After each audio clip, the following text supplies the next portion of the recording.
આણંદ જિલ્લાના હાડગુડ ગામમાં પીવાના પાણીની ઓવરહેડ ટાંકીના બાંધકામમાં હલકી ગુણવત્તાનું મટીરીયલ વપરાતું હોવાનો મામલો સામે આવ્યો છે।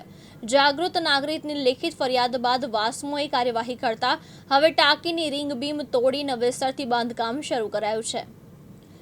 આણંદના હાડગુડ ગામમાં રાજ્ય સરકારની સ્વજલ ધારા યોજના હેઠળ આશરે 90 લાખ રૂપિયાના ખર્ચે પીવાના પાણીની ઓવરહેડ ટાંકીનું નિર્માણ ચાલી રહ્યું છે, પરંતુ ગામના જાગૃત નાગરિક સલમાન સૈયદે બાંધકામમાં હલકી ગુણવત્તાનું મટીરીયલ વપરાતું હોવાની શંકા વ્યક્ત કરી ગ્રામ પંચાયતને લેખિત ફરિયાદ કરી।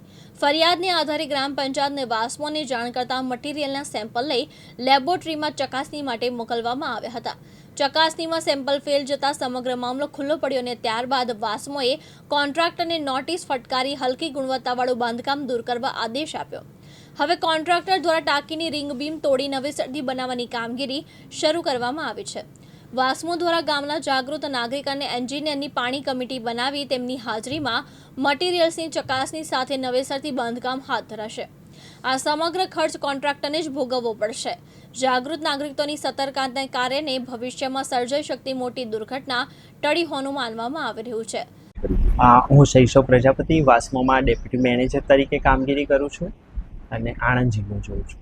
હજી હાડગુડ ગામમાં વોટરની પાણીની ટાંકી હતી ઓવરહેડ, એને તોડીને ઉપરનો ભાગ નવેસરથી બનાવવામાં આવ્યું છે, શું છે કારણ? હાડગુડમાં વસ્તીના ધારાધોરણ મુજબ આપણે ગામને 3 ભાગમાં વહેંચી અને 3 ટાંકીનું આયોજન કર્યું હતું, જેમાં ધરતીનગર, આરો પ્લાન્ટ અને ભોયના નાકા આ 3 વિસ્તારમાં વસ્તી મુજબની જુદી જુદી ક્ષમતાની 3 ટાંકીઓનું કામગીરી આપણે કરાવી હતી। પાણી સમિતિના કામમાં જ્યારે રિંગબીમનો પ્રશ્ન હતો ત્યારે મારું નામ હસીના બાનુ આરિફ અલી સૈયદ છે। હું હાડગુડ ગામની સરપંચ છું। જે ગામમાં જે નવી પાણીની ટાંકી બનાવવામાં આવી રહી હતી તેમાં હલકી ગુણવત્તાવાળું મટીરિયલ હોવાના કારણે નવેસરથી બનાવવામાં આવી રહી છે, શું કહેશો? જે ગામમાં લોકોની સુખાકારી માટે પાણીની ટાંકીઓ બનાવવાનું કામ ચાલુ છે। વાસ્મો દ્વારા આ ટાંકીઓ બનાવવામાં આવે છે અને એક ગામના જાગૃત નાગરિકે અમને એમ જણાવ્યું કે ભાઈ અહીંયા આવી રીતે ઓછું મટીરિયલ વાપરીને કામ કરવામાં આવે છે, તો એની તપાસ કરવામાં આવી અને એ સાચું જણાયું। એ જાણ્યા પછી અમે વાસ્મોમાં જાણ કરી અને કોન્ટ્રાક્ટર સાથે પણ વાત કરી, તો એવી રીતે એમને જણાવવામાં આવ્યું કે ભાઈ આ મટીરિયલ ઓછું વાપરવામાં આવે છે, તો આગળ જતાં ટાંકી નહીં ચાલે એમ। તો એ રીતે એમણે નવેસરથી તોડીને વ્યવસ્થિત મટીરિયલ વાપરીને કરશે એવું જણાવ્યું છે અને એનું કામ ચાલુ છે। ગૌરવ વાસુકિયા, તલાટી કે મંત્રી હાડગુડ।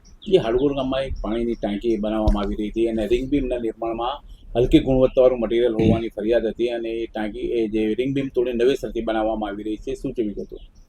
જી, એ બાબતે જણાવવાનું કે હાડગુડ ગામે વાસ્મો યોજના અંતર્ગત ગ્રામ્ય જળ અને જાહેર સુખાકારી સમિતિ દ્વારા 3 પીવાના પાણીની ટાંકી મંજૂર થયેલ હતી, જેની કામગીરી પ્રગતિ હેઠળ હતી, પરંતુ ગામના એક જાગૃત નાગરિક દ્વારા ઇન્દિરાનગરી આરો પ્લાન્ટ પાસે અને ધરતીનગર વિસ્તારની આંગણવાડીમાં ઉપરનું જે રિંગ બીમ હોય તે બાબતે ગુણવત્તાયુક્ત ચકાસણી ન હોવાને કારણે અરજી થયેલ।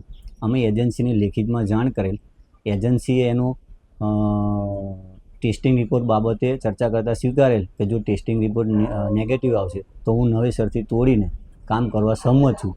જેનો રિપોર્ટ કરાવતા તે રિપોર્ટ નેગેટિવ આવતા એજન્સી દ્વારા હાલ તે રિંગ બીમની કામગીરી છે એ તોડી અને નવેસરથી આગળ ભરવામાં આવશે। ચિરાગ સૈયદ, દિવ્યાંગ ન્યૂઝ, આણંદ।